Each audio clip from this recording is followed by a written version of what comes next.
Đi bông bông là hồ tật sòn thôi là sòn mẹ bạn này anh ăn đi chia 2 mét còn 3 mét thấy không biết đây này thầy mà thấy á miên thấy tiết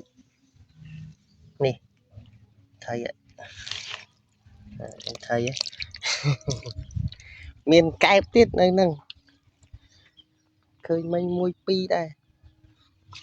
anh làm ở đây lẹ luôn anh làm ở đây kẹp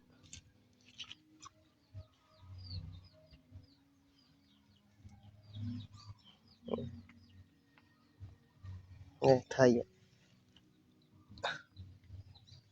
nè kẹp được không đi hôi tiết nè kẹp ạ kẹp ấy nè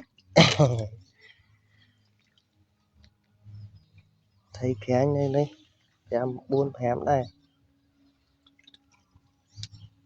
nè thầy nè cái anh cái này mới tiền nè thầy thầy xì cái tật tay cái bị class bị lột trốn xem ơi cái cây rồi cạn liên an gì mà đâu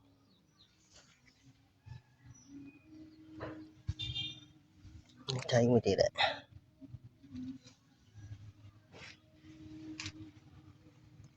miền cạn đây là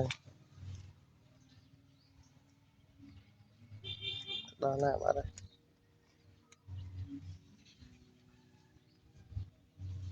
còn đi còn khơi đây khơi mình hay khoai khoai nâng mình cho nằm ở đây